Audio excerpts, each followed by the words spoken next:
Hello, everyone. Not surprisingly, yes, Ukraine is concerned. Because I think the general hope there was that while it was true that with the election of Donald Trump, U.S. has become an unreliable ally, I don't think anybody fully appreciated just how much of a loose cannon it was going to be. They were hoping to still get the aid that was committed to Ukraine under Joe Biden. Right now, that does not look very likely. It is possible that even though this was all allocated before the beginning of this administration, Ukraine is not going to get that.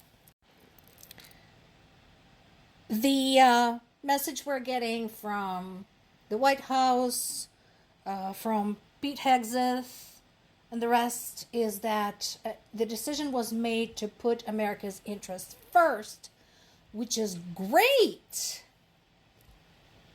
Except, first of all, that never worked out so hot for America.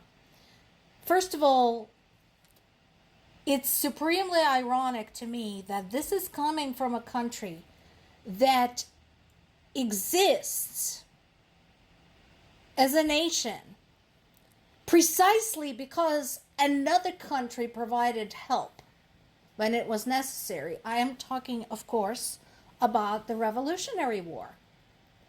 Do you think the United States of America would exist today had France decided, oh, let's put our interests first? Louis XVI and Marie Antoinette paid literally with their heads for their decision to help the colonies.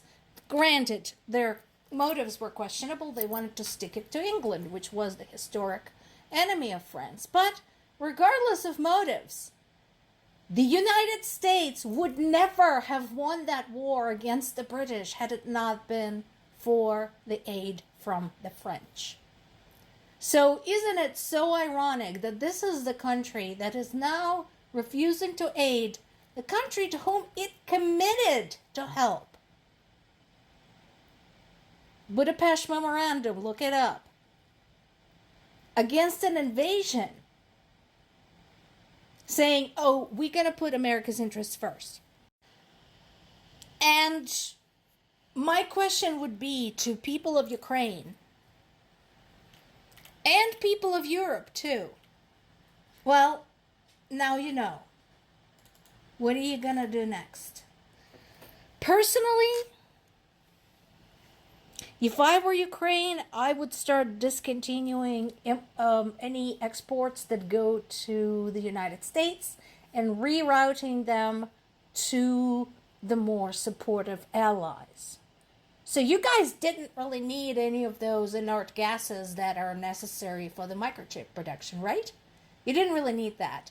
You don't really need sunflower oil in your food industry. No, you don't need metal pipes. You don't need steel. You don't need any of that. Good to know, because the way you're heading, you might not get any. Or you might not be getting it for much longer. Sadly, we are seeing some of the phenomenon among the NATO members, among the EU members that we have seen in the US, where the international policy of a nation can do a complete 180 depending on who wins the election. Case in point, Czech president and former chair of NATO's military committee, Petr Pavel, who is a staunch supporter of Ukraine, is warning Ukraine already that he doesn't know what's going to happen because they have elections coming up.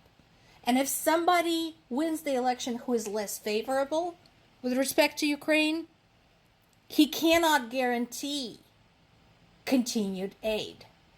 And that is what is happening in the world. And folks, I think this is once again the time to pay attention, not just what's going on in your country, but what's happening outside. And yes, I get it. I live in the United States too. We have so much shit going on a daily basis. We barely remember our own name by the end of the day. I get it. It's hard to keep track of what's going on here, let alone what's going on outside of the United States borders. The problem is that we have to, because it's all connected. And this pattern of authoritarian rulers supporting one another and winning elections affects all of us globally, as a global community. The prime example, for example, being Trump dismantling USAID and people dying on the other end of the world because that happened.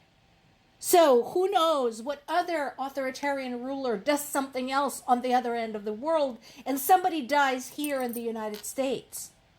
You can't say that that is not possible because it's already happened. This topic brought up by Associated Press is one that I have addressed many, many times, saying that for all of its hardships, for all of the tragedy, for all of the ongoing attacks on Ukraine as a nation, its very existence, Ukraine is now one of the world leaders in the latest military technology. And its allies are starting to take notice. The only thing I would disagree with is the formulation. So the opening paragraph there, Ukraine is forging ahead with embryonic plans for joint weapons production. They're not embryonic. This has been in the works for probably a year and a half. Especially since Ukraine started to get really good at not just developing new types of specifically drones, but started to get really good at covert operations and precise strikes. So this is not just started. This is not in its infancy. This has been sort of in the works for quite some time now. And again, not surprisingly, this comes as U.S. is being an asshole. When asked about the conversation with Zelensky when he begged for additional Patriot missiles and missile launchers, Trump said, "We had a little rough time sometimes, but he couldn't have been nicer." Is this a fucking kindergarten? Yes, Zelensky was nice to you, despite the fact that you're an asshole who jumped all over him at the Oval Office in front of the cameras. Because he is a human being and he understands that he can't afford to act like a first grader. Because his country is at stake, you fucking moron.